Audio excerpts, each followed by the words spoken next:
Hi there, hope you're doing good. So here I am with an update to this sheet. As per your request, I have added, so the request, let me show the request. Okay, so the first one that you were having some problem, let me explain this one first.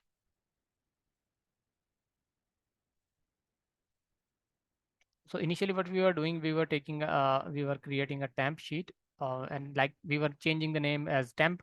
So we have two options. Either we can find if there is already available a temp sheet, we can delete this earlier in this stage. Or the other way could be the better one is that we don't need to change the name. So I have skipped this part. Though initially I have added the part where where if the temp sheet is already available, that will get deleted. But I don't think so. We need that part too. So what I'm doing, I'm taking the sheet as copied sheet, uh, pasting the data in, transferring the data to the OTB, and just deleting the sheet, the copied sheet. So we don't need to change the name. So there will not be any conflict in the name as well. So this was the first one. The second one, you want to have the control for the shift of all tabs from range to range and destination range. This one is also done. Let me show you. So these are the ranges in here, and I hope that this makes sense that whatever the starting range of the source range will be, the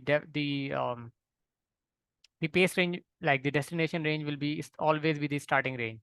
So if we are taking the data from C3 to NG62 from OTB1 and pasting the data to maybe OTBW1, the starting range would be obviously from C3, so that we can paste the data from C3 to NG62 on C3 to NG62.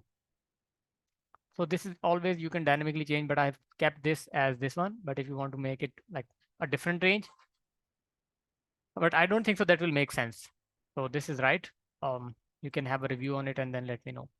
Regarding the third point, where you want to have another control so that you can pull another sheet with the name daily with the control of the file names and then tab names and then range as well. And and yeah, obviously the destination range and the tab name too. So I've given you this control. So this one, uh, when you'll be updating the list from here, it will update this list as well. And during the running of this sheet, it's going to update the tab. This will be another drop down. I'm not running this currently so that I don't want to disturb your current data on the daily sheet. I don't know if there is a daily weekly tab is here. I think yeah, we have a daily sheet. Yeah, we have a daily sheet. So okay, so this is how it is working. So this update list option will update this drop down, which is the name of the all the file available in the folder. And once the file is selected, it's going to give you the list of all the tabs in this drop down, where you can select from this sheet on from this tab and this range you want to pull the data, and you want to paste the data in this sheet, which is the current tab, this tab,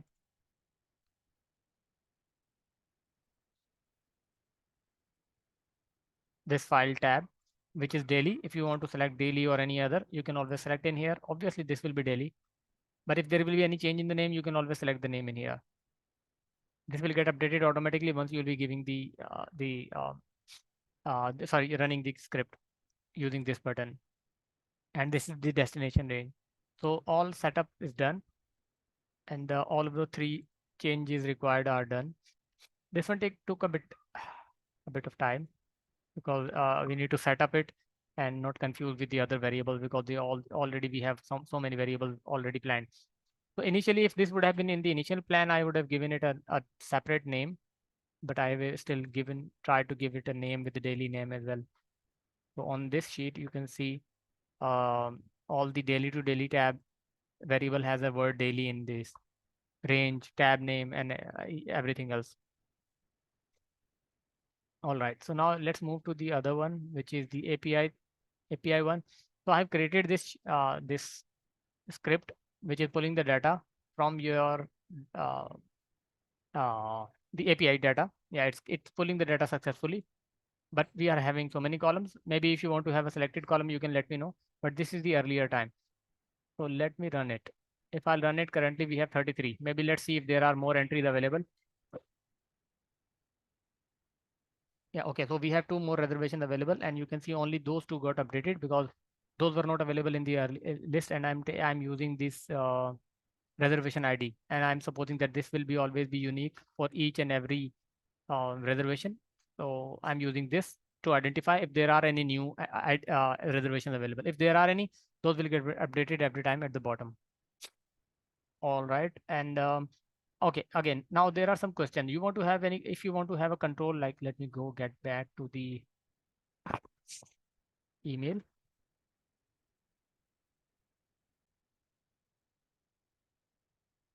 All right. So as we have already seen on this example, we have a hotel ID 718.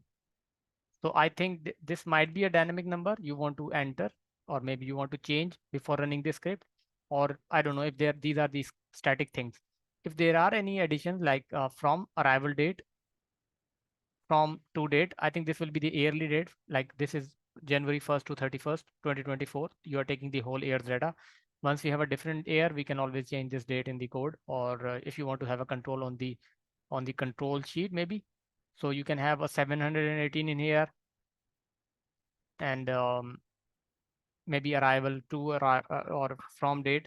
If you want to have any control, then we can use this control tab. Otherwise, if this is a static line and we always want to pull the data from the same API with the credentials you shared with me, and with the hotel ID 718, so this is done.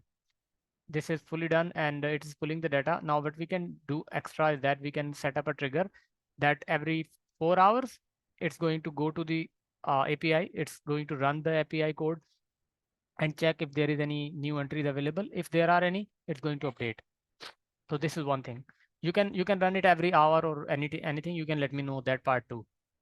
So yep, that is it from my side. You can see it's pulling all the data. Yeah, there is another thing. So in your example, we were having only the first entry, only one reservation details. But what I'm doing, I'm searching for the hotel ID for all the entries, and if there are any new reservation IDs, I'm just piling those up at the bottom. So you can use from here, and you can process those, and maybe we can have another column to maybe if you want to do some remarks or anything, as those are not going to change. These will always be remain on the same row. If there are any new rows, new reservation, those will get updated at the bottom. So that is it from my side. Looking forward for your review. Take care. Bye.